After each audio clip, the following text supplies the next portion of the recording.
مساء الخير، ازيكم؟ طبعا في ظل الظروف اللي احنا بنمر فيها دي.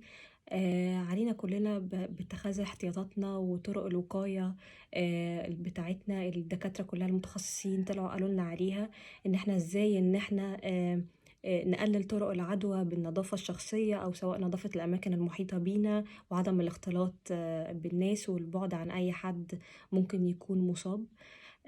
الحاجة الوحيدة اللي في ايدينا ان احنا نعملها ان احنا يكون مناعتنا قوية. طبعا مناعتنا قوية دي مش في يوم وليلة هتقوى، بس مناعتنا المفروض تبقى قوية، او على الاقل لو احنا عارفين ان مناعتنا مش قوية فنحاول ان احنا نقويها باللايف ستايل الصحية.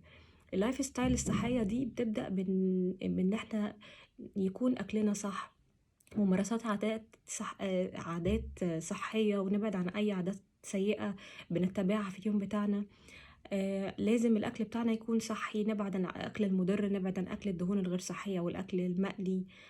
نضمن إن أكلنا فيه فاكهة وخضار ومينرالز وفيتامينز، وإن احنا نشرب مية بكمية مية كويسة وسوائل كويسة في اليوم بتاعنا. نضمن إن احنا بننام من 6 ل 8 ساعات في اليوم، ده الوقت الكافي للنوم بتاعنا. لازم نتبع نظام رياضي، او على الاقل يكون في الجزء اليوم بتاعنا جزء من الرياضه بنعملها. لازم نقلل الاسترس، عشان الاسترس ده كل ما زاد كل ما زود لنا او قلل لنا قلل لنا المناعه بتاعتنا، وكان جسمنا عرضه ان هو يدخل لنا بعد الشر اي امراض. في حاجات كتير قوي ممكن نعملها او ممكن ناكلها بتخلي ان احنا نعلي جهاز المناعة، زي العسل.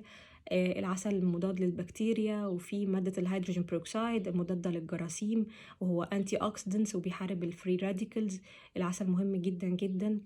الجنزبيل معروف ان هو مضاد للالتهابات ومضاد بيقلل التهابات الحلق والزور. زي الفاكهة والخضار والفواكه الحمضية، زي البرتقال والاستفندي الجريب فروت الليمون، معروف ان هي هاي اوف فيتامين سي ومضادة للأكسدة كمان. زي البروكلي اللي فيه فيتامين اي، فيتامين اي وفيتامين سي ومضاد للأكسدة عالي جدا. زي الزنك من المعادن المهمة قوي اللي بتحارب الالتهابات، وفيه مضادات للأكسدة عالية قوي، بيزود الجهاز المناعي كمان. زي الشاي الأخضر، كلنا عارفين بس الشاي الأخضر ان هو بيعلي لنا معدل الحرق، بس ما نعرفش كمان ان هو مضاد للأكسدة عالي جدا ومهم للجهاز المناعي قوي. الجينسينج برضو من الحاجات اللي مهمة جدا لجهاز المناعة. لازم نضمن ان يكون في الاكل بتاعنا ان هو يكون بالانسد دايت، ان هو فيه بروتين وفيه دهون وفيه فاكهة وفيه خضار وفي منتجات ألبان. لازم نضمن ان احنا بناخد يعني كل الحاجات، بروتين وفاتس وكاربس. لازم الدايت بتاعنا يكون بالانسد وفيه كل الحاجات دي. الدهون الصحية موجودة في الدهون، الافوكادو، موجودة في المكسرات، موجودة في زيت الزيتون، موجودة في السلمون، موجودة في السردين.